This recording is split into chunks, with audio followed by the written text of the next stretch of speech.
السلام علیکم ورحمۃ اللہ وبرکاتہ. کیا حال ہے سب کا؟ الحمدللہ. اللہ کا شکر ہے کہ رمضان قریب ہے اور سب لوگ اس کی کسی نہ کسی طرح تیاری میں مصروف ہیں. الحمدللہ، یہ بھی اللہ کا احسان ہے کہ ہماری زندگیوں میں پھر رمضان قریب آ گیا ہے. کتنے لوگ ایسے ہیں جو پچھلے سال ہمارے ساتھ تھے لیکن اب نہیں ہیں. تو اللہ سبحانہ تعالیٰ کا اس پر بے حد شکر ہے کہ اس نے ہمیں یہ نعمت عطا کی ہے. تو رمضان سے متعلق آیات کی تھوڑی سی میں وضاحت کروں گی. نحمدہ ونصلی علی رسولہ الکریم، اما بعد فاعوذ باللہ من الشیطان الرجیم، بسم اللہ الرحمن الرحیم. رب اشرح لی صدری ویسر لی امری واحلل عقدۃ من لسانی یفقہوا قولی. یا ایھا الذین آمنوا کتب علیکم الصیام کما کتب علی الذین من قبلکم لعلکم تتقون. اے لوگو جو ایمان لائے ہو، تم پر روزہ رکھنا فرض کیا گیا جس طرح تم سے پہلے لوگوں پر فرض کیا گیا تاکہ تم بچ جاؤ. اللہ سبحانہ تعالی ہمیں ایمان کی نسبت سے مخاطب کر رہے ہیں کہ اے لوگو جو ایمان لائے ہو. الحمدللہ ہم سب اس بات پر بہت خوش ہوتے ہیں کہ ہم مومن ہیں، ہم ایمان والے ہیں، ہم اللہ کو مانتے ہیں، اس کے رسولوں کو مانتے ہیں، اس کی کتابوں کو مانتے ہیں، آخرت کے دن کو مانتے ہیں. ہمیں کسی نے مجبور نہیں کیا، ہم زبردستی کے مسلمان نہیں ہیں بلکہ اپنی خوشی سے ایمان لائے ہیں. ٹھیک ہے، ہمارے والدین مسلمان تھے اس لیے ہم مسلمان ہوئے، لیکن جب ہم بڑے ہوئے اور ہم نے یہ دیکھا کہ مسلمان کون ہوتا ہے تو ہمیں اپنے مسلمان ہونے پر کوئی اعتراض نہیں ہوا، بلکہ ہم نے اسے قبول کیا، اس کو چھوڑا نہیں، اس کو شعوری طور پر لیا. تو اللہ سبحانہ وتعالی ہمیں سب سے خوبصورت چیز، ہماری زندگی میں سب سے قیمتی چیز یعنی ایمان کے حوالے سے ہمیں پکار رہے ہیں، اے لوگو جو ایمان لائے ہو. اللہ تعالیٰ چاہتے تو کسی اور نام سے بھی پکار سکتے تھے، لیکن ایمان کی بات کی کیونکہ ایمان کے کچھ تقاضے ہیں.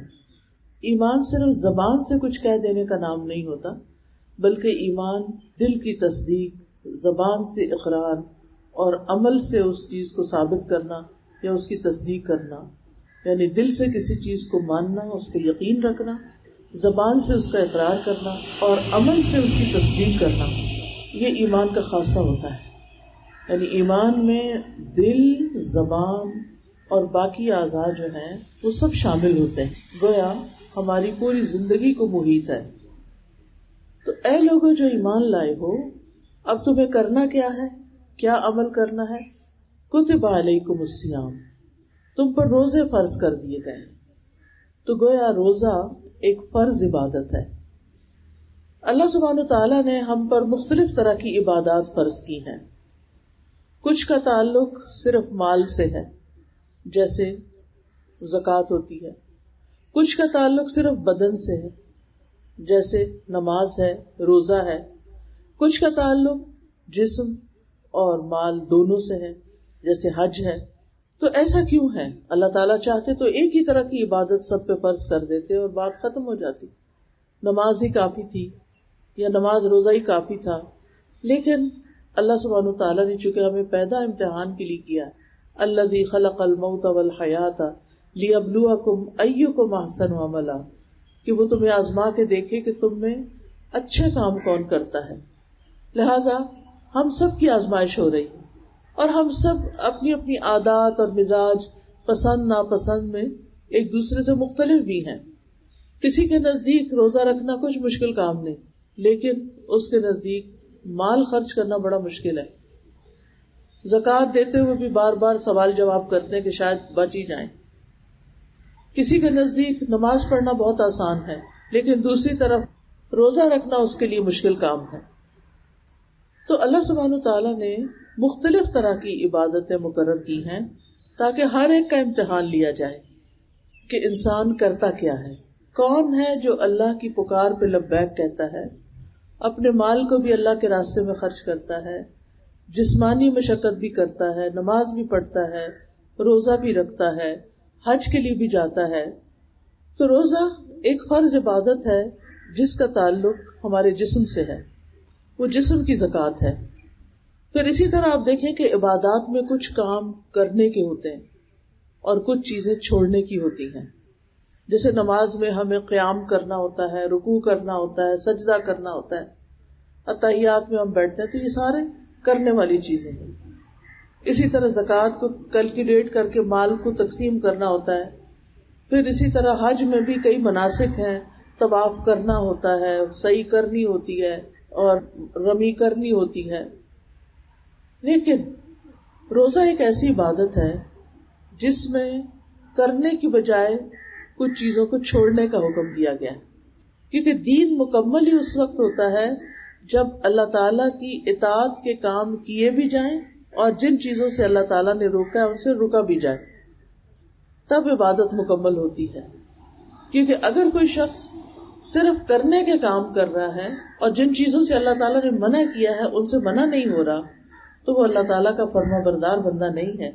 آدھے آدھے کام کرنا درست نہیں ہے۔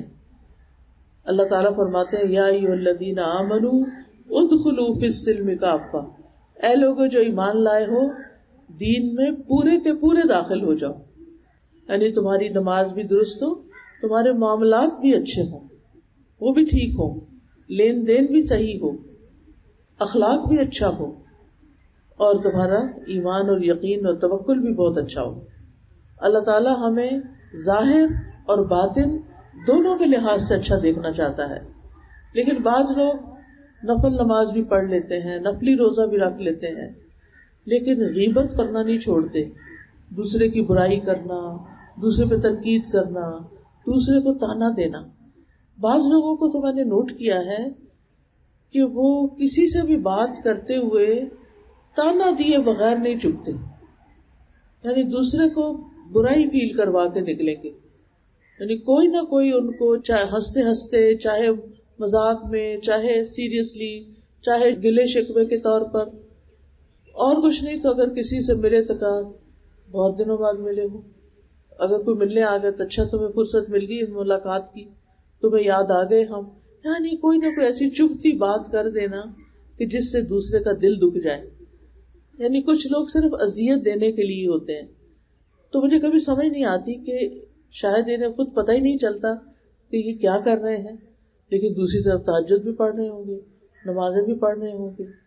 تو ایک طرف آپ اتنے اچھے اچھے کام کر رہے ہو، لیکن دوسری طرف جس چیز سے اللہ نے روکا ہے آپ کو، لا تجسسوا، آپ تجسس کر رہے ہو، لا یغتب بعضکم بعضا، تم میں سے کوئی کسی کی غیبت نہ کرے، آپ غیبت کر رہے ہو، لا تنابزوا بالالقاب، کسی کے برے برے نام نہ رکھے جائیں، تم دوسروں کو جب وہ چلے جاتے ہیں ان کے تم نے ایسے نام رکھے ہوتے ہیں کہ جن کو تم ان کے سامنے نہیں بول سکتے اور کبھی سامنے بھی بول دیتے ہو۔ تو ہمارا دین جو ہے وہ صرف یہ نہیں ہے کہ ہم ایک طرف کے ہو جائیں اور باقی چیزوں کو بھول جائیں۔ اسی طرح بعض لوگ جو ہوتے ہیں لوگوں کی ویلفیئر کے کام بہت کرتے ہیں، غریبوں کی مدد کرتے ہیں، ہر ایک کا خیال رکھتے ہیں، اپنے سروینٹس کا خیال رکھتے ہیں، اپنے نیبرز کا خیال رکھتے ہیں اور لوگوں کا خیال رکھتے ہیں، لیکن نماز کے وقت سو جاتے ہیں۔ کئی لوگوں کے بارے میں یہ سننے میں آتا ہے آپ سوچ نہیں سکتے کہ فلاں شخص کتنا اچھا ہے، وہ کتنی نرم طبیعت کا ہے، کتنا فرینڈلی ہے، کتنا فل آف لائف ہے، ساری تعریفیں، لیکن بس پتہ نہیں کیا ہے اس کو نماز نہیں پڑھتا۔ اب یہ بھی ٹھیک نہیں ہے کہ آپ لوگوں کے ساتھ تو وہ ہنس ہنس کے باتیں کر رہے ہیں، لوگوں کا تو آپ دل خوش کر رہے ہیں، اور اللہ تعالیٰ جس نے آپ کو پیدا کیا ہے اور جس نے آپ کو سب کچھ دیا اس کو آپ ناراض کر رہے ہیں۔ اسی طرح کچھ لوگ صدقہ خیرات بہت کرتے ہیں لیکن دوسری طرف رشوت بھی لیتے ہیں، سود کھاتے ہیں، حرام مال کھاتے ہیں، لوگوں کو ملاوٹ والی چیزیں دیتے ہیں، جو کانٹریکٹ کرتے ہیں یا جو کام لیتے ہیں اس کو وقت پہ پورا نہیں کرتے۔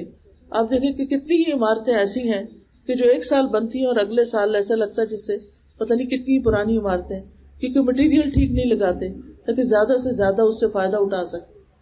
تو یہ ساری چیزیں جو ہیں یہ اس بات کی علامت ہے کہ ہمارے دل میں اللہ کا ڈر نہیں ہے۔ اللہ سبحانہ تعالیٰ نے ہم پر جو روزہ فرض کیا ہے یہ ہمیں بھوکا پیاسا رکھنے کے لیے نہیں کیا، بلکہ ہمیں کچھ سکھانے کے لیے کیا، ہماری تربیت کے لیے کیا، ہماری ٹریننگ کے لیے۔ اور وہ ٹریننگ کیا کہ جس چیز سے اللہ تعالیٰ روکے اسے رک جاؤ. اب روزے میں ہم حلال کھانے سے رکتے ہیں، تو جس کو 30 دن تک حلال کھانے سے سرٹن پیریڈ آف ٹائم میں منع کیا گیا ہے، کیا اس کو اب عادت ہونی جانی چاہیے کہ وہ اللہ ہی کے حکم سے اگر اس نے حلال چھوڑا ہے تو اب وہ حرام کھانا بھی چھوڑ دے؟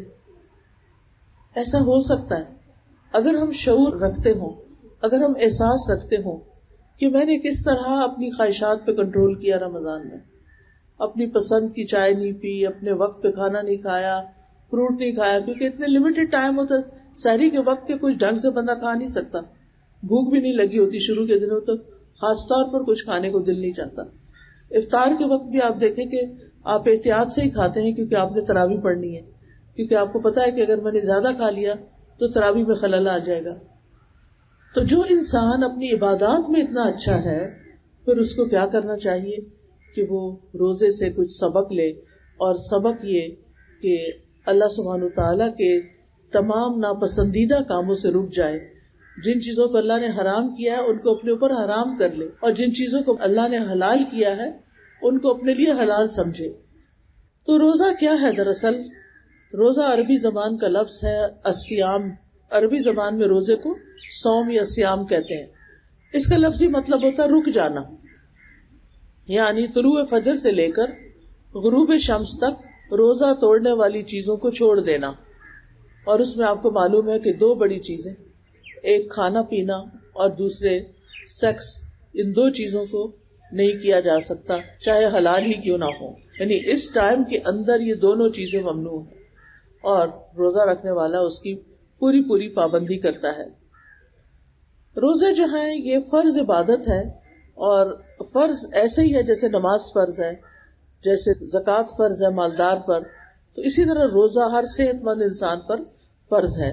ہاں جس طرح انسان کو باقی چیزوں میں رخصت ہوتی ہے تو روزے کے معاملے میں رخصت یہ ہے کہ انسان اگر بیمار ہے یا سفر پر ہے تو رمضان میں روزہ چھوڑ دے اور رمضان کے بعد دوبارہ اس کی قضا دے. اسی طرح جن خواتین کو پیریڈز آ جاتے ہیں ان خواتین کو رمضان میں روزہ رکھنے کی اجازت نہیں ہوتی اتنے دن جتنے دن وہ ناپاک ہیں.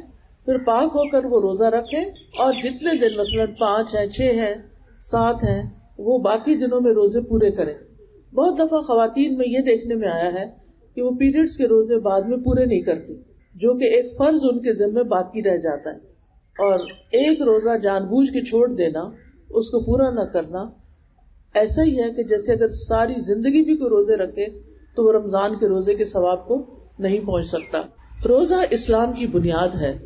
رسول اللہ صلی اللہ علیہ وسلم نے فرمایا اسلام کی بنیاد 5 چیزوں پر ہے: گواہی دینا کہ اللہ کے سوا کوئی معبود نہیں اور یقیناً محمد صلی اللہ علیہ وسلم اللہ کے رسول ہیں، نماز قائم کرنا، زکوٰۃ ادا کرنا، بیت اللہ کا حج کرنا، اور رمضان کے روزے رکھنا.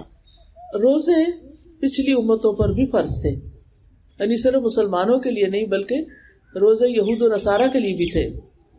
لیکن ضروری نہیں کہ وہ وقت اور مدت کے لحاظ سے ہماری ہی طرح کے ہوں. حضرت یحییٰ علیہ السلام کے بارے میں حدیث میں آتا ہے کہ انہوں نے بنی اسرائیل کو جمع کیا اور خود پھر ایک ٹیلے میں بیٹھ گئے، اور اللہ تعالیٰ کی حمد و ثنا بیان کرنے کے بعد فرمایا کہ اللہ نے مجھے 5 باتوں کے بارے میں حکم دیا ہے کہ میں خود بھی ان پر عمل کروں اور تمہیں بھی ان پر عمل کرنے کا حکم دوں. اور ان میں سے سب سے پہلی چیز یہی ہے کہ تم صرف اللہ کی عبادت کرو. اسی چیز کا ہمیں بھی حکم دیا گیا، اور اس کے ساتھ کسی کو شریک نہ ٹھہراؤ. میں تمہیں نماز کا حکم دیتا ہوں، میں تمہیں روزوں کا حکم دیتا ہوں. یعنی جو تعلیم ہمیں ملی ہے آلموسٹ ویسی ہی تعلیم ان کے ہاں بھی تھی. اور میں تمہیں روزوں کا حکم دیتا ہوں کیونکہ اس کی مثال اس شخص کی ہے جو بھری محفل میں مشک کی ایک شیشی لے کر آئے اور سب کو اس کی مشک کا مہک کا احساس ہو، اور اللہ کے نزدیک روزہ دار کے منہ کی بو مشک کی مہک سے بھی زیادہ عمدہ ہوتی ہے. پھر انہوں نے کہا کہ میں تمہیں صدقہ کرنے کا حکم دیتا ہوں، اور صدقے سے مراد یہاں زکوٰۃ ہی ہوگی. اور میں تمہیں کثرت کے ساتھ اللہ عز و جل کا ذکر کرنے کا حکم دیتا ہوں. تو اس سے یہ پتہ چلتا ہے کہ یہ 5 چیزیں جو ہیں یہ ہر دین کے اندر یا ہر قوم کے اندر رہی ہیں، اس لیے ان کی پابندی کرنی چاہیے. روزے کو اسلام کا تیسرا حصہ بھی کہا گیا. 2 حصے نماز اور زکوٰۃ ہیں، اور تیسرا جو ہے وہ روزہ ہے. رسول اللہ صلی اللہ علیہ وسلم سے سوال کیا گیا کون سا عمل سب سے افضل ہے؟ آپ نے فرمایا اپنے اوپر روزے کو لازم کر لو، کیونکہ روزے جیسا کوئی عمل نہیں، یعنی بہترین عبادت ہے. پھر اسی طرح روزے کو آگ سے ڈھال بتایا گیا کہ جس طرح دشمن کے وار سے ڈھال محفوظ رکھتی ہے، ایسے ہی روزہ انسان کو دنیا میں گناہوں سے محفوظ رکھتا ہے، شیطان کے وار سے محفوظ رکھتا ہے، اور آخرت میں عذاب سے محفوظ کر دے گا. رسول اللہ صلی اللہ علیہ وسلم نے ایک اور موقع پر یہ بھی فرمایا کیا میں تمہیں خیر کے دروازے نہ بتاؤں؟ روزہ ڈھال ہے اور صدقہ گناہوں کو بجھا دیتا ہے، یعنی انسان جب صدقہ خیرات کرتا رہتا ہے تو اس کے گناہ معاف ہوتے رہتے ہیں. پھر یہ کہ روزہ جو ہے وہ رکھتے ہوئے 2 چیزیں ہونی چاہیے، ایک ایمان اور ایک ثواب کی نیت، یعنی روزہ رکھتے ہوئے ثواب کی نیت کرنی چاہیے. یہ بہت اہم ہے، کیونکہ بعض اوقات ہم صرف ایک ڈیوٹی پوری کرنے کے لیے کہ اب رمضان آ گیا تو روزے رکھنے تو روزے رکھ لو، ٹھیک ہے روزے رکھ لیں آپ، لیکن نیت کا ہونا اس کے اجر و ثواب کو بہت بڑھا دیتا ہے. جو شخص ایمان نہیں رکھتا اس کے روزے کا اس کو کوئی ثواب نہیں. الحمدللہ ہم ایمان کے ساتھ رکھتے ہیں، لیکن دوسری طرف اس کے ثواب کا بھی پورا یقین ہونا چاہیے کہ اگر میں اللہ تعالیٰ کے لیے روزہ رکھوں گی تو میرے گناہ معاف ہو جائیں گے. نبی صلی اللہ علیہ وسلم نے فرمایا من صام رمضان ایمانا واحتسابا غفر له ما تقدم من ذنبه، جس نے رمضان کے روزے ایمان اور ثواب کی نیت سے رکھے اس کے پچھلے گناہ معاف ہو جائیں گے. اور یہ اللہ تعالیٰ کا بہت بڑا فضل ہے ہم سب پر کہ جس نے ہمیں بتا دیا کہ کس کام سے تمہارے گناہ معاف ہوتے ہیں. پھر اسی طرح یہ ہے کہ روزہ ان نیکیوں میں سے ہے جس کا بدلہ اللہ تعالیٰ خود دیں گے. اللہ سبحانہ وتعالیٰ ایک حدیث قدسی میں فرماتے ہیں کہ ابن آدم کا ہر نیک عمل خود اسی کے لیے ہے، مگر روزہ خاص میرے لیے ہے اور میں خود ہی اس کا بدلہ دوں گا. اس ذات کی قسم جس کے ہاتھ میں محمد صلی اللہ علیہ وسلم کی جان ہے، روزہ دار کے منہ کی بو اللہ کے نزدیک مشک کی خوشبو سے بھی زیادہ بہتر ہے. روزے دار کے لیے 2 خوشیاں ہیں جن سے وہ خوش ہوتا ہے، ایک تو جب وہ افطار کرتا ہے تو خوش ہوتا ہے، اور دوسرے جب وہ اپنے رب سے ملاقات کرے گا، یعنی قیامت کے دن ہر ایک کو اللہ سبحانہ تعالیٰ سے ملنا ہے تو وہ اپنے روزے کا ثواب پا کر خوش ہوگا. یعنی اللہ تعالیٰ اس سے خوش ہوں گے تو وہ اللہ تعالیٰ سے خوش ہو جائے گا. اسی طرح ایک حدیث کا مطلب ہے کہ بے شک اللہ تعالیٰ بندے کو روزے کے علاوہ بھی جو اس کے اعمال ہیں ان کا بدلہ دیتا ہے. اللہ تعالیٰ فرشتوں کو حکم دیتا ہے تو فرشتے بندوں کا حساب کرتے ہیں کہ ایک نیکی 10 گنا تک یعنی بڑھا دیتے ہیں، اور کبھی اللہ عمل کا بدلہ اس سے بھی بڑھا چڑھا کر دیتا ہے. یعنی کام کرنے کا سٹائل ایسا ہوتا ہے، طریقہ ایسا ہوتا ہے، اور اس کو اس طرح فلفلمنٹ اس کی ہوتی ہے کہ اللہ سبحانہ تعالیٰ اس کا بدلہ اور بھی کئی گنا بڑھا دیتے ہیں اور اس سے 700 گنا تک کر دیتے ہیں، اور اس سے بھی زیادہ جو وہ ڈیزرو کرتا ہے. لیکن جہاں تک روزے کا تعلق ہے تو اللہ سبحانہ تعالیٰ اس کا اجر بغیر حساب کے عطا کرتے، بغیر حساب کے. انما یوفی الصابرون اجرہم بغیر حساب، کیونکہ روزے کا تعلق صبر کے ساتھ ہے، برداشت کے ساتھ ہے، رک جانے کے ساتھ ہے، نیکیوں میں آگے بڑھنے کے ساتھ ہے. تو اللہ سبحانہ تعالیٰ نے صبر کرنے والوں کا اجر بے حساب رکھا ہے. اور یہ صبر کب ہوتا ہے؟ جب انسان روزہ رکھتا ہے، جب اپنی خواہشات کو کنٹرول کرتا ہے.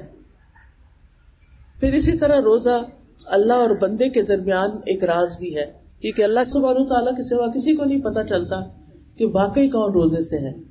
کوئی کسی کے چہرے سے اندازہ ہی لگا سکتا ہے لیکن یقینی طور پر کچھ بھی نہیں کہہ سکتا.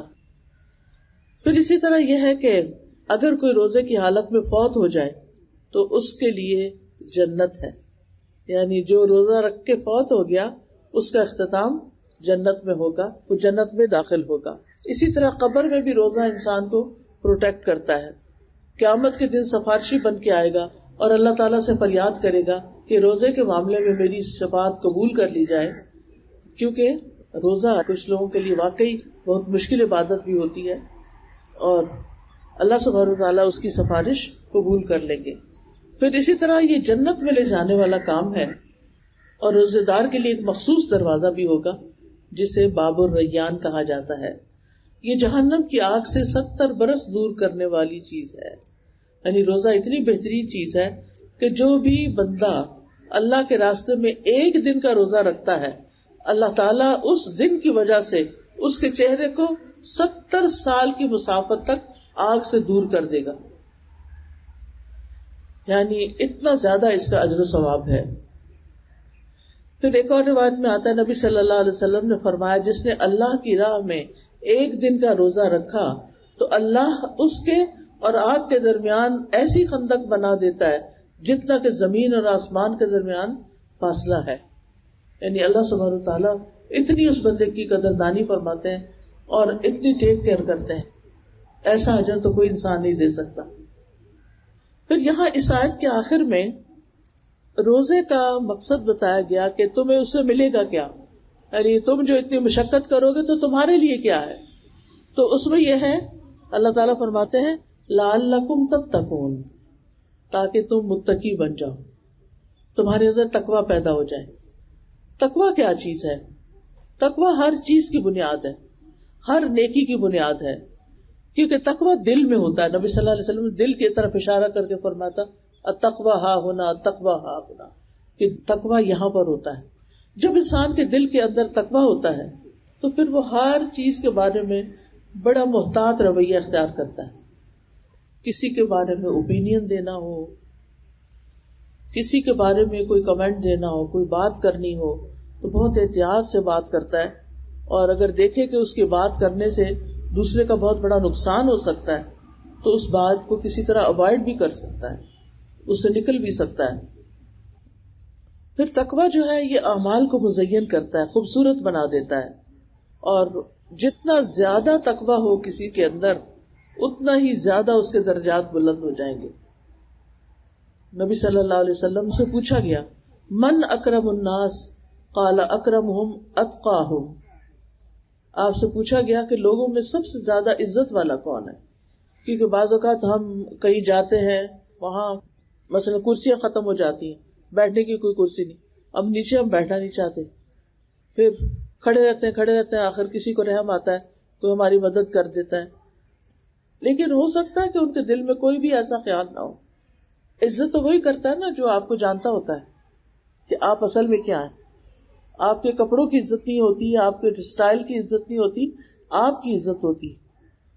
تو پوچھا گیا من اکرم الناس, لوگوں میں سے سب سے زیادہ عزت والا کون ہے؟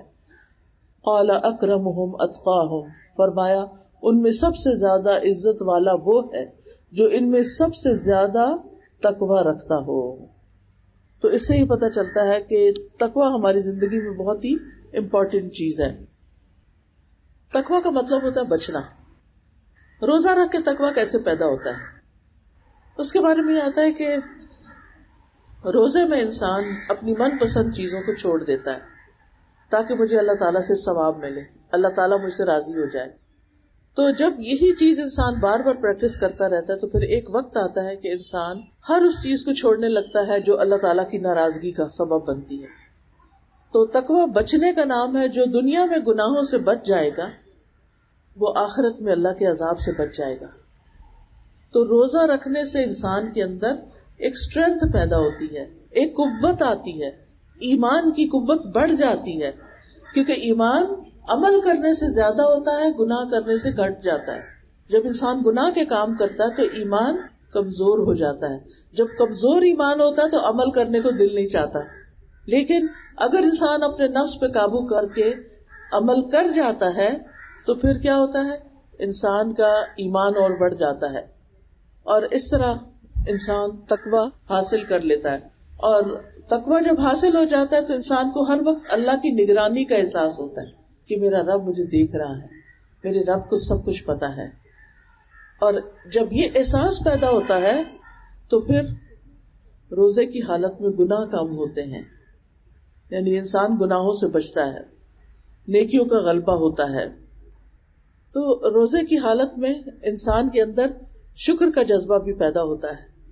اور شکر کس طرح کہ جب سارے دن کے پیاس سے شام کے وقت پانی پیتے ہیں تو ہمارے دل کے اندر ایک شکر آ جاتا ہے کہ الحمدللہ کہ اللہ نے ہمیں پانی جیسی نعمت دے رکھی. ورنہ روز پانی پیتے رہتے ہیں تو یاد کر کے الحمدللہ کہنا پڑتا ہے, کیونکہ آسانی سے اور آرام سے انسان پیتا چلا جاتا ہے. پھر اسی طرح یہ ہے کہ روزے کی حالت میں انسان کو اپنے نفس کو کنٹرول کرنا بھی آسان ہو جاتا ہے اور شیطان کی طاقت بھی کمزور ہوتی ہے. حدیث میں آتا ہے کہ شیطان انسان کے جسم میں بلڈ کی طرح گھومتا پھرتا ہے. تو جب انسان پانی نہیں پیتا تو سرکولیشن بھی سلو ہو جاتی ہے اور پھر شیطان کی ایکٹیویٹی بھی ختم ہو جاتی ہے. اور ویسے بھی رمضان میں تو شیطان ویسے ہی بند کر دیا جاتا ہے.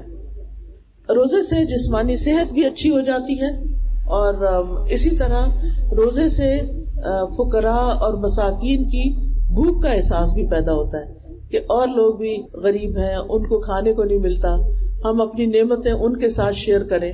پھر یہ ہے کہ شیطان کی گندگی یعنی کینہ بھی دور ہوتا ہے. یعنی روزے سے صرف جسمانی بیماریاں ہی دور نہیں ہوتی, روزے سے روحانی بیماریاں بھی دور ہوتی ہیں. انسان کے دل کے اندر ایک سکون بھی آتا ہے, انسان کو غور و فکر کا موقع ملتا ہے. اور ویسے بھی آپ دیکھیں کہ انسان اچھی طرح ڈیٹاکس ہو جاتا ہے, یعنی فزیکلی بھی. جب انسان کے معدے کو, انٹسٹائن کو دن کے 10-12 گھنٹے فرصت مل جاتی, کچھ کھانے کو نہیں ملتا, تو ان کی اوور آلنگ بھی ہو جاتی ہے. پھر یہ ہے کہ یہ چند تھوڑے سے دن ہوتے ہیں, سال کے 11 مہینے چھٹی ہے اور 1 مہینے کی پابندی ہے, صرف 1 مہینے کی. تو ایام معدودات, اور اس میں بھی جو بیمار ہو یا سفر پر ہو تو اس کو حکم ہے کہ وہ دوسرے دنوں سے گنتی کو پوری کرے. اس لیے کہا جاتا ہے کہ کم شدت والی بیماری میں روزہ نہیں چھوڑنا چاہیے.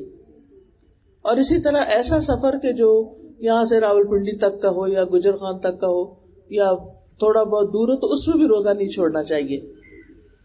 صحابہ کے بارے میں آتا ہے کہ وہ رمضان کے روزے سفر میں بھی رکھ لیا کرتے تھے. یعنی جو رکھ سکتا ہے وہ رکھ لے, اور جس کے لیے سفر مشکل ہو تو پھر چھوڑ بھی سکتا ہے. لیکن یہ ہے کہ پھر روزوں کی قضا بڑی بھاری ہو جاتی ہے, کیونکہ جب سب مل کے روزہ رکھتے ہیں تو آسانی ہوتی ہے. پھر اسی طرح وہ لوگ جو بوڑھے ہو چکے ہوں اور دوبارہ روزہ نہ رکھ سکتے ہوں, اور اسی طرح دودھ پلانے والی عورتیں, تو یہ لوگ فدیہ بھی دے سکتے ہیں.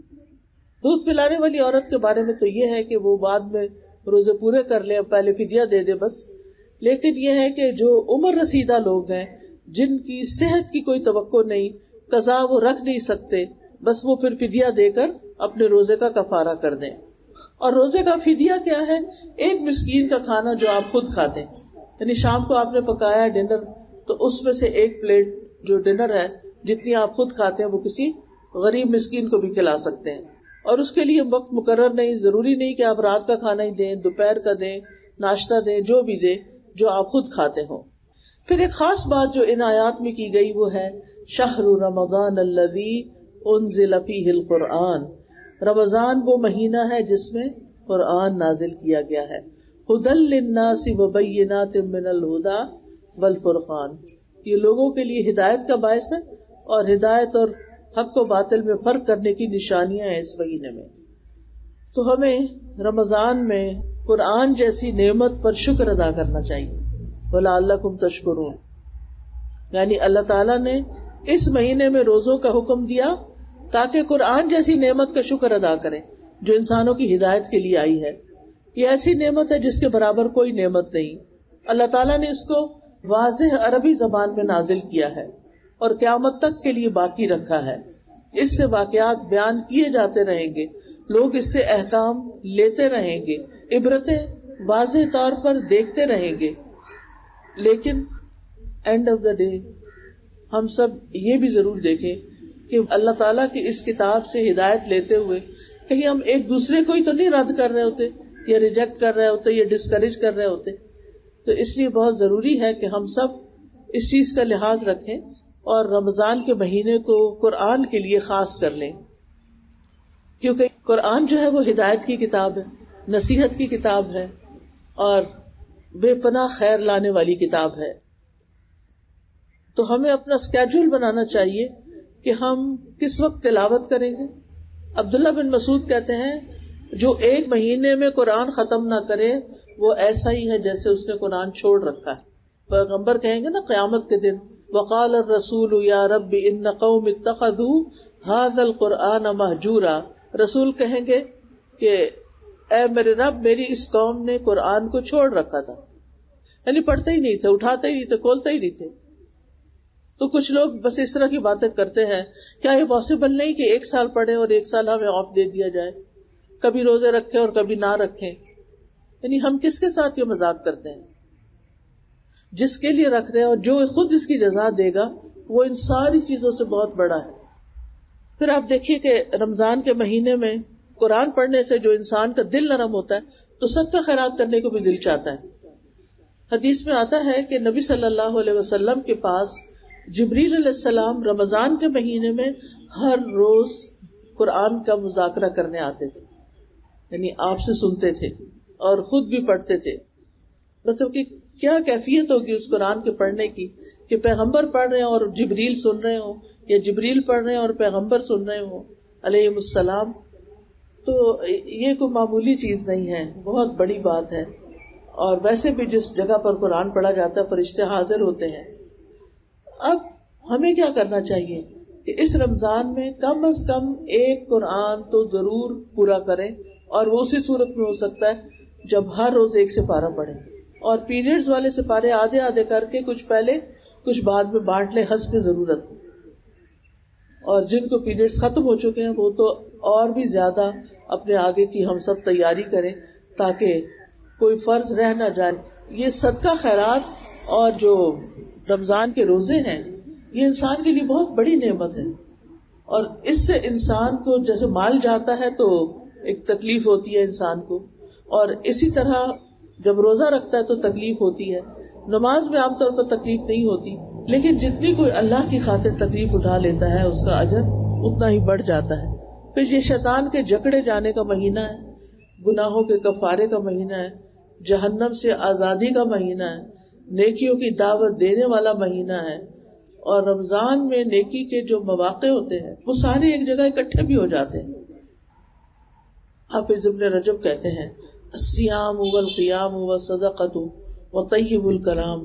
ابن رجب کہتے ہیں یہ تمام اعمال رمضان میں ہو جاتے ہیں تو مومن کے لیے اس میں سب کچھ یعنی جمع ہو جاتا ہے. روزہ، قیام، صدقہ اور اچھی گفتگو کرنا، کیونکہ روزے دار کو بے مقصد اور جنسی باتیں کرنے سے منع کر دیا جاتا ہے. روزہ، نماز، صدقہ اللہ سبحانہ تعالیٰ کے ہاں اپنے کرنے والے کا ذکر کرتے ہیں. بعض سلف صالحین کہتے ہیں نماز نمازی کو آدھے راستے تک پہنچا دیتی ہے، روزہ بادشاہ کے دروازے تک پہنچا دیتا ہے، اور صدقہ اس کو پکڑ کے بادشاہ کے پاس داخل کر دیتا ہے. یعنی ان چیزوں کی مثال ایسے ہی ہے.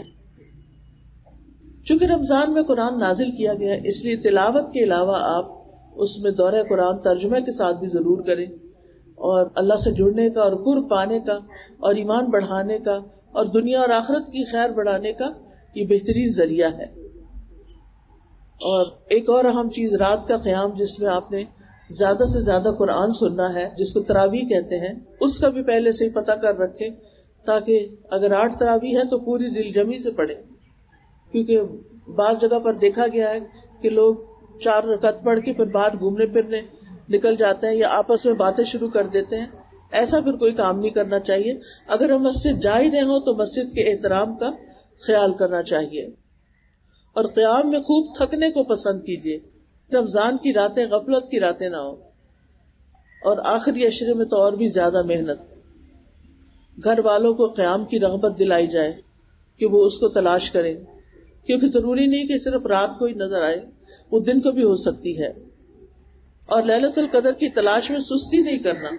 آپ نے فرمایا لیلۃ القدر کو رمضان کے آخری عشرے میں تلاش کرو. اگر تم میں سے کوئی کمزور ہو یا عاجز ہو یا اس کو کوئی پریشانی ہو تو وہ آخری 7 راتوں میں سستی نہ کرے. یعنی کتنے قریب کی چیزیں جو ہیں وہ نبی صلی اللہ علیہ وسلم نے ہمیں بتا دی ہیں. پھر رمضان جو ہے دعاؤں کا مہینہ ہے، اس میں ہر دن روزہ دار کی دعا قبول ہوتی ہے، تو آپ کی کوئی دعا رد نہیں ہوتی. اس لیے دعائیں کرنے میں تاخیر نہ کریں. اور اس کے لیے میں یہ کہوں گی کہ جیسے یہ ایپ ہے قرآن فار آل یا دعائیں کے نام سے ایک ایپ ہے، اس میں بہت زیادہ دعائیں ہیں. آپ پڑھتے جائیں، ہر چیز آپ کو نصیب ہوگی، لیکن آپ کا کچھ جائے گا نہیں. تو اللہ سبحانہ وتعالی ہمیں توفیق عطا کرے. اسی طرح سخاوت کا مہینہ ہے کہ خوب خوب صدقہ خیرات کرنا چاہیے. روزے دار کا روزہ افطار کرانا اور پھر دن رات خرچ کرنا.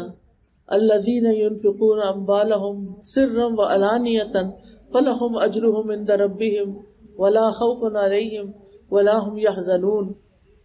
وہ لوگ جو اپنے مال رات اور دن چھپے اور کھلے خرچ کرتے ہیں، ان کے لیے ان کا اجر ان کے رب کے پاس ہے، اور ان پر نہ کوئی خوف ہوگا نہ ہی وہ غمگین ہوگے.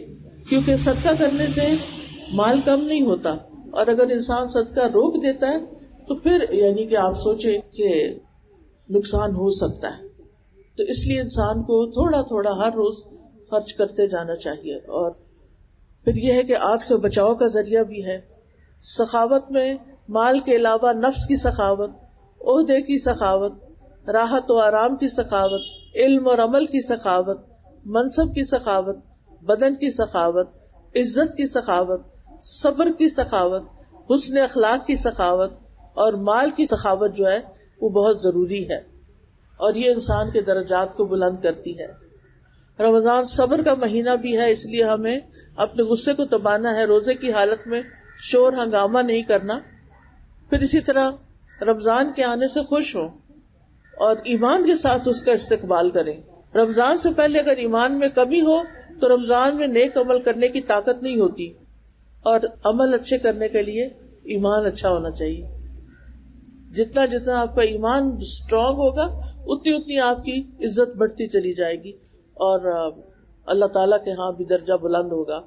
اور کثرت سے استغفار، کیونکہ جو استغفار ہے بہت ہی فائدے کی چیز ہے. انسان کو گناہوں سے پاک کرتی، کمزور ہے تو طاقتور بن جاتا ہے، بیمار ہے تو شفا یاب ہو جاتا ہے، مصیبت میں مبتلا ہے تو خلاصی پا لیتا ہے، حیران و سرگرداں ہے تو ہدایت پا جاتا ہے، بے چین ہے تو قرار نصیب ہو جاتا ہے. اس لیے استغفار کو لازم کر لیں. اور پھر یہ ہے کہ اپنے فرائض اور نمازیں وقت پر پڑھیں، تراویح کا خاص اہتمام کریں، اور باقی اپنے عزیزوں، رشتہ داروں، دوستوں کا بھی خیال رکھیں. قیام اللیل جو ہے رات کی نماز کو کہتے ہیں. جیسے دن کے نفل ہوتے ہیں چاشت، اشراق وغیرہ، ایسے رات کی نماز قیام اللیل کہلاتی. اگر رات کے اول حصے میں آپ کریں تو تراویح ہوتی ہے، اگر رات کے آخری حصے میں کریں تو تہجد ہوتے ہیں، درمیان میں رات میں کسی بھی وقت کریں تو اس کو قیام اللیل کہتے ہیں. وآخر دعوانا ان الحمد للہ رب العالمین. سبحانک اللہم وبحمدک اشہد ان لا الہ الا انت استغفرک واتوب الیک. السلام علیکم ورحمۃ اللہ وبرکاتہ.